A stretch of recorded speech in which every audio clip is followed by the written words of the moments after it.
Hello दोस्तों, मैं हूं राकेश कपूर एडवोकेट और आप देख रहे हैं जुडिशियल कॉम्पिटिशन टाइम्स की लाइव सेशन।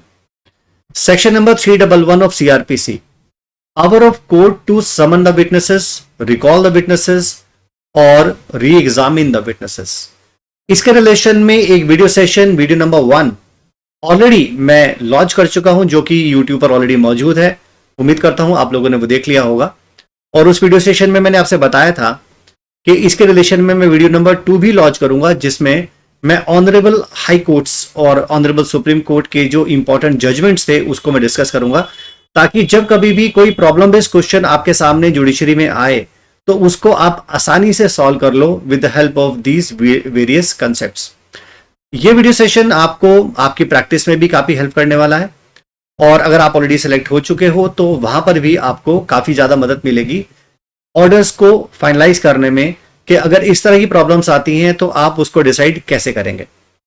तो चलिए ठीक है, इस सेशन में आगे बढ़ते हैं। लेकिन इससे पहले मैं आप लोगों को एक मैसेज कन्वे करना चाहता हूं कि जो लोग जुडिशरी की तैयारी कर रहे हैं तो वो मेरी वेबसाइट judicialcompetitiontimes.in पर विजिट करके हायर जुडिशरी और लोअर जुडिशरी यानी कि सिविल जज के एग्जामिनेशन के लिए क्लासरूम्स ज्वाइन कर सकते हैं। इसके अलावा मेरा यूट्यूब चैनल है राकेश कपूर चैनल, जो कि आप जुडिशियल कॉम्पिटिशन टाइम्स के नाम से भी सर्च कर सकते हैं।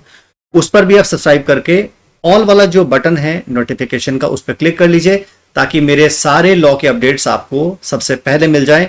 और मेक श्योर अगर आप जुडिशरी की तैयारी कर रहे हैं और सिंपली इस वीडियो को देखकर आप नोटिफिकेशन बेल को क्लिक नहीं करते हैं, सब्सक्राइब नहीं करते, तो यकीन मानिए ये नॉलेज उन बाकी लोगों के पास पहुंच जाएगी जो कि आपके कॉम्पिटिटर हो सकते हैं। और फ्यूचर में मेरे वीडियो सेशंस जो कि नॉर्मली सिर्फ जुडिशरी से रिलेटेड ही होते हैं, उसके अपडेट्स आपको नहीं मिल पाएंगे, तो अल्टीमेटली वहां पर आपका कुछ ना कुछ नुकसान होगा। तो बेटर ये है कि आप सब्सक्राइब कर लें और नोटिफिकेशन बेल को क्लिक कर लें, ताकि आने वाले सारे वीडियोस आपको मिलते रहें और आप बाकी कॉम्पिटिटर्स के रिलेशन में आप अपडेटेड भी रहें। तो चलो ठीक है, बिना देरी किए हम लोग स्टार्ट करते हैं इस सेशन के साथ और देखते हैं कि हमारे पास सेक्शन नंबर 311 के रिलेशन में हाई कोर्ट्स और ऑनरेबल सुप्रीम कोर्ट के कौन कौन से ऐसे डिफरेंट एंगल्स हैं जो हमको सेक्शन 311 में देखने और याद करने या समझने की जरूरत है। तो चलिए स्टार्ट करते हैं।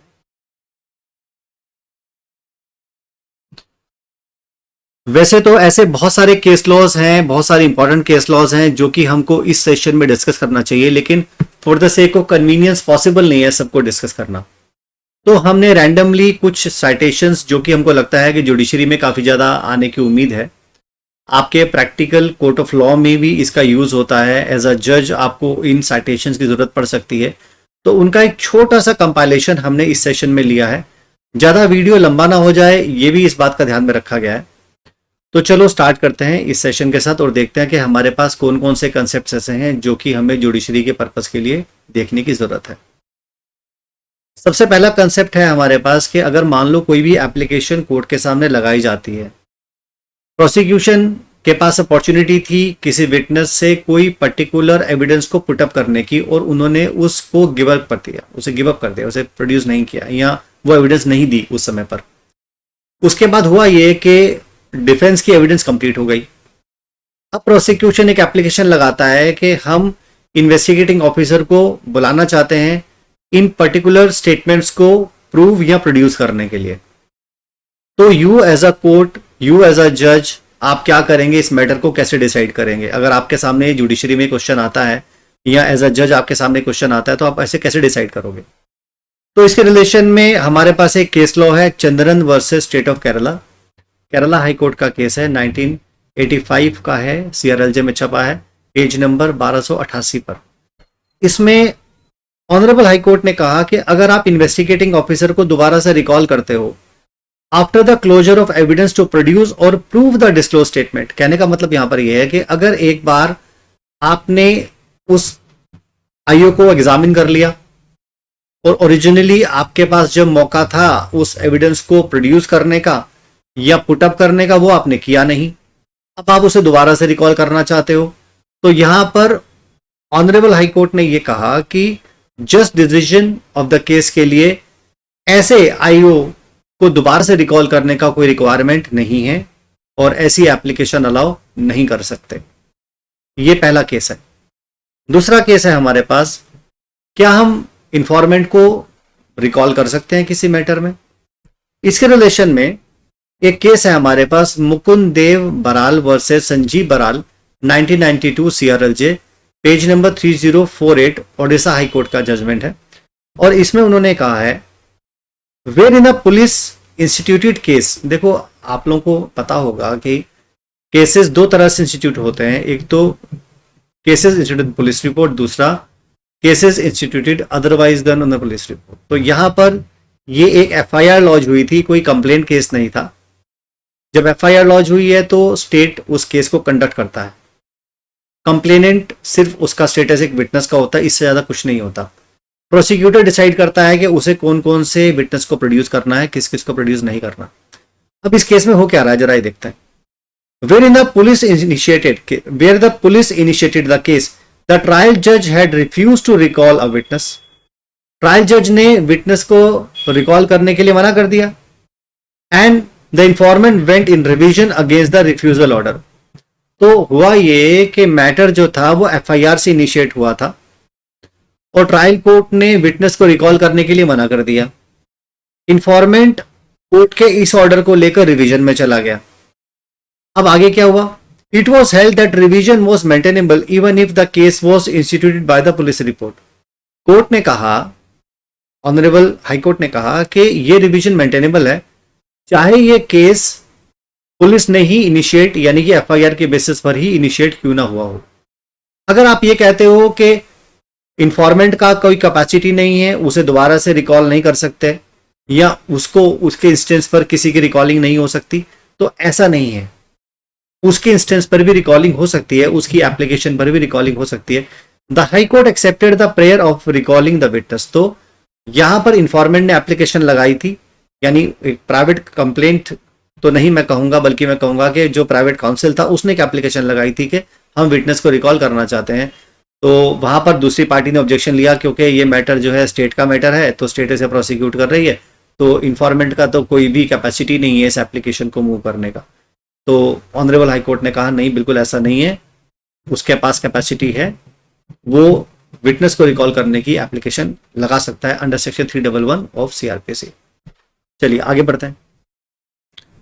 आगे है हमारे पास क्वेश्चन के, मान लो वकील बदल गया, काउंसिल बदल गया और वो आके एक एप्लीकेशन लगाता है कि हम इस विटनेस को रिकॉल करना चाहते हैं। क्या रिकॉलिंग ऑफ विटनेस इस आधार पर के आपका लॉयर जो है चेंज हो गया, इस आधार पर कर सकते हैं? तो लेट अस सी क्या लॉ है। इसके रिलेशन में हमारे पास एक केस है, state of NCT of Delhi versus Shiva Kumar Yadav. ये 2016 का मैटर है और सुप्रीम कोर्ट का जजमेंट है, SCC में छपा है, जनरल SCC में छपा है। तो इसमें क्या कहा उन्होंने जरा देख लेते हैं। यहां पर उनका कहना है mere change of counsel can not be a ground to recall the witness. तो मात्र इस आधार पर कि भाई साहब आपका लॉयर चेंज हो गया और आप विटनेस को रिकॉल करना चाहते हो, क्योंकि अब ये वकील साहब जो नए वाले हैं ये उसे रीएग्जामिन करेंगे दोबारा से उस विटनेस को। सवाल ये नहीं है कि आप कितने लॉयर ला रहे हो, आप 50 लॉयर लेकर आओगे तो 50 लॉयर को हर बार अपॉर्चुनिटी देंगे क्या रिकॉल करने के लिए? वो किसके इंस्टेंस पर आ रहे हैं? एक्यूज के इंस्टेंस पर। एक्यूज को तो पहले वाले काउंसिल से ही अपॉर्चुनिटी मिल गई थी रीएग्जामिन करने के लिए। अब दोबारा से आप लॉयर चेंज होने के आधार के ऊपर आप दोबारा से विटनेस को बुलाना चाहते हो, तो ये तो लॉजिक समझ में नहीं आता ना। ठीक है, तो यही यहां पर ऑनरेबल सुप्रीम कोर्ट ने कहा है। चलिए आगे बढ़ते हैं। Recalling is not allowed to fill the lacuna of the prosecution case. अगर मान लो कोई एप्लीकेशन लगाई प्रोसिक्यूशन ने कि भाई हम इस विटनेस को दोबारा बुलाना चाहते हैं, एक्चुअल में ये होता कब है? होता ये है, मान लो मैं प्रोसिक्यूटर हूं और मैंने कोई भी विटनेस को कोर्ट में प्रोड्यूस किया, ठीक है, और उसकी मैंने चीफ रिकॉर्ड कर दिया। एग्जामिनेशन चीफ रिकॉर्ड होने के बाद डिफेंस को हम ऑप्शन देते हैं, अपॉर्चुनिटी देते हैं कि आप उसे क्रॉस एग्जामिन कर लो। उसने क्रॉस एग्जामिनेशन में कुछ बातें उस गवाह से निकलवा ली बाहर। अब प्रोसिक्यूशन को लगा अरे यार ये तो हमारे खिलाफ जा रही हैं सारी की सारी बातें, गड़बड़ हो गया, एक काम करते हैं इसे विटनेस को दोबारा बुला लेते हैं और जो कुछ भी डिफेंस ने निकाली है ना अपने फेवर में उसको कॉन्ट्रडिक्ट करने के लिए हम अपने हिसाब से इस विटनेस को बुला लेते हैं, पूछ लेंगे, वो हमारे फेवर में बोल देगा, तो फिर जो विटनेस से निकलवाया था डिफेंस ने वो सब बेकार हो जाएगा। तो प्रोसिक्यूशन कर क्या रहा है? अपनी जो लैकुना थे, जो कमियां रह गई थी, खामियां रह गई थी, उसे फिल करने के लिए वो बुलाना चाहता है गवाह को। क्या ऐसे अलाउ कर सकते हैं? तो चलिए जरा देखते हैं इस रिलेशन में क्या है। हमारे पास एक साइटेशन है ऑनरेबल सुप्रीम कोर्ट का, Mannan SK versus state of West Bengal 2014 का मामला है। पेज नंबर 2950 पर ये पब्लिश्ड है और इसमें ऑनरेबल सुप्रीम कोर्ट ने कहा the word essential to the just decision of the case are the key words. वो कहते हैं जब कभी भी हम किसी मैटर को डिसाइड करते हैं तो वहां पर हमें कुछ शब्दों का चयन भी तो करना पड़ता है, देखना भी तो पड़ता है कि उनमें शब्दों का इस्तेमाल क्या किया गया है। The court should not permit the prosecution to fill up the lacuna. Court इसलिए रिकॉलिंग नहीं करेगी विटनेस की क्योंकि आप प्रोसिक्यूशन की खामियों को पूरा करना चाहते हो। It has been held that whether recall of witness is for filling up the case और it is for the just decision of the case depend upon the facts and circumstances of the case. वो कहते हैं कि आप जो witness को बुला रहे हो ये खामियां पूरी करने के लिए बुला रहे हो या for just decision of the case कर रहे हो, ये डिपेंड करता है हर अलग अलग केसेस के तथ्यों पर, परिस्थितियों पर, सर्कमस्टांसेस पर। हम सब जगह के ऊपर सेम फॉर्मूला नहीं लगा सकते, हमें देखने पड़ते हैं, केस के फैक्ट्स देखने पड़ते हैं, सर्कमस्टांस देखने पड़ते हैं और उनके बेसिस पर ही हम डिसाइड करते हैं कि इस केस में क्या होना चाहिए। ठीक है ना? चलिए आगे बढ़ते हैं। आगे एक और केस है हमारे पास, एक और बल्कि मैं कहूंगा एक लॉजिक है। ये बेसिकली सारे लॉजिक्स हैं, उन लॉजिक्स को ही मैंने वेरियस जजमेंट्स के रिलेशन में डिस्कस किया है। लॉजिक ये है कि section 311 CrPC is not limited only to benefit the accused. देखो क्या होता है कि कभी कभी 311 की एप्लीकेशन अक्यूज पर्सन अपने फायदे में लगाता है कि मुझे इसका फायदा मिलेगा।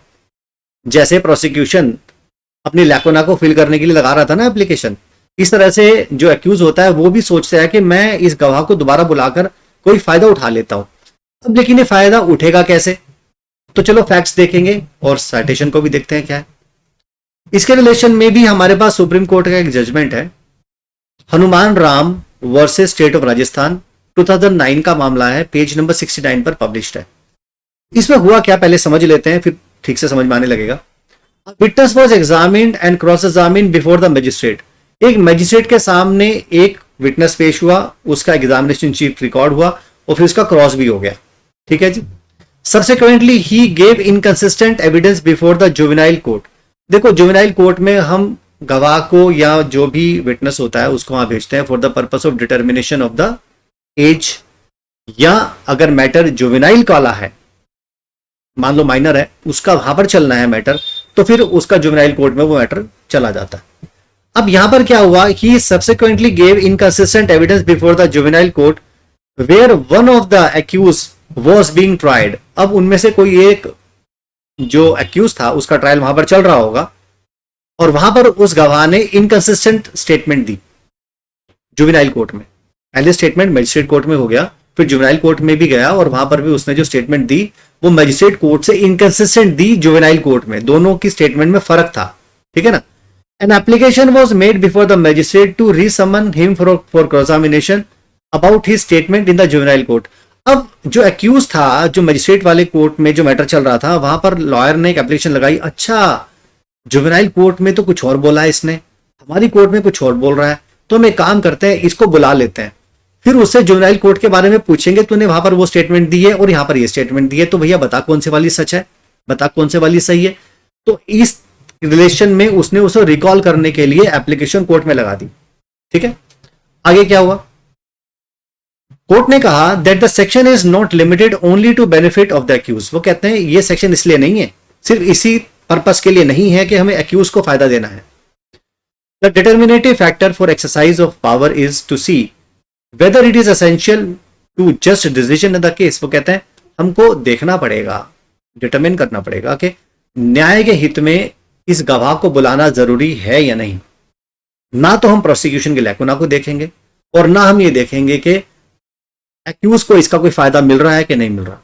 हमें तो ये देखना पड़ेगा कि इस केस को निर्धारित करने के लिए, डिसाइड करने के लिए इस गवाह को रिकॉल या री एग्जामिन करने की जरूरत है या नहीं। चलिए आगे बढ़ते हैं।